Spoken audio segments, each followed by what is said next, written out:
መንፈስ ቅዱስ ያስተማረኝንና ለዓመታት ካሰረኝ ልማድ ነፃ የወጣሁበትን ሁለት ወሳኝ እውነቶች ላካፍላችሁ። በመጀመሪያ ያንን ድብቅ ልማድ ባህሪ ነው፣ ደካማ ጎኔ ነው ወይም ማምለጫዬ ነው ብዬ ማባበል ትቼ ነብዩ ኢሳይያስ እንዳለው የሐሰት መጠጊያ ከሞት ጋር የተደረገ ቃል ኪዳን ብዬ ጠራሁት። በትንቢተ ኢሳይያስ ምዕራፍ 28 ላይ በፍርሃት የተዋጡ ሰዎች እንዲህ ሲሉ እናገኛቸዋለን።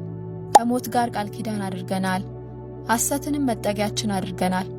አስቡት፣ ከሞት ጋር ቃል ኪዳን ማድረግ ማለት ከሚያጠፋችሁ ነገር ጋር የማይፈርስ ውል እንደመግባት ነው። ነገሩን ይበልጥ ግልጽ ለማድረግ አንድ ምሳሌ ልስጣችሁ።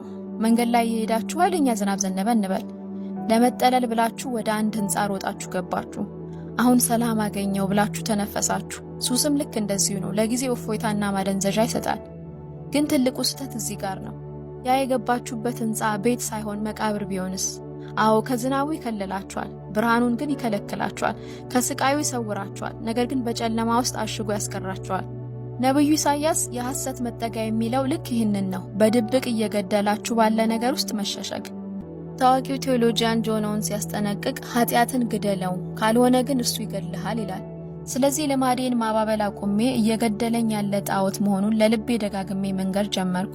ሁለተኛውና ትልቁ ምስጢር ይሄ ነው። መለወጥ ያቃተኝ ደካማ ስለሆንኩ ብቻ ሳይሆን ያንን የሐሰት መጠጊያ ከክርስቶስ በላይ ስለምወደው መሆኑን አመንኩ። እዚህ ጋር በጥሞና ስሙኝ። ኃጢአት መራራ እስኪሆን ድረስ ክርስቶስ አይጣፍጠንም። ቴዎሎጂያን ጆናታን ኤድዋርድስ ሲያስረዳ ውሳኔያችሁ ሁል ጊዜ የሚከተለው በዛሽ ቅጽበት ልባችሁ አብልጦ የሚፈልገውን ነገር ነው ይላል። የልብ ፍላጎት ካልተቀየረ ጥረት ሁሉ ውሃ ይበላዋል። ለምሳሌ አንድ ሰው ተራ ድንጋይ በእጁ አጥብቆ ይዟል እንበል። ብቸኛ ሀብቱ ስለመሰለው እጁን እያደማው እንኳን ቢሆን ሊለቀው አይፈልግም። ነገር ግን አንድ ሰው መጥቶ መዳፉ ላይ ንጹህ ወርቅ ቢያስቀምጥለት የዛ ድንጋይ ነገር ወዲያው ያበቃለታል። ድንጋዩን የጣለው ስለጠላው አይደለም፣ በወርቁ ውበት ክፉኛ ስለተማረከ ነው። ፈውስ ያለው አንድ ቦታ ብቻ ነው። አዲሱ ፍቅር አሮጌውን የማስወጣት ኃይል አለው። ስለዚህ ጸሎቴን ቀየርኩ። ጌታ ሆይ ይህንን ነገር እንዳቆም እርዳኝ ከማለት ይልቅ እንዲህ ብዬ መጸለይ ጀመርኩ። መንፈስ ቅዱስ ሆይ በኢየሱስ ብቻ መርካት አቅቶኛል። በአንተ ፈንታ ያመንኩት ይህንን ጣዖት ነው። እባክህ ይህንን የድንጋይ ልብ አውጥተህ ኢየሱስን የሚያፈቅር የሥጋ ልብ ስጠኝ። ምንም መንፈሳዊ ስሜት ባይሰማኝም እንኳን ጌታ ሆይ ከዚህ ውሸት ይልቅ ወደ አንተ መምጣትን መርጫለሁ እያልኩ ወደ ኢየሱስ መሮጥ ቀጠልኩ። ወንድሞቼ፣ እናቶቼ አንድ ነገር ልንገራችሁ። ይህ በአንድ ጀንበር የተፈጠረ ተአምር አይደለም፣ ሂደት ነው።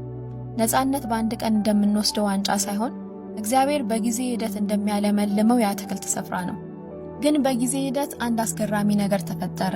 የአሮጌው መደበቂያዬ የህይወት ጣዕም መስጠቱን ትቶ እንደ መርዝ መምረር ጀመረ። ኢየሱስ ደግሞ በአእምሮዬ ውስጥ ያለ ዕውቀት ብቻ መሆኑ ቀርቶ ለነፍሴ እውነተኛ እረፍት ሆነልኝ።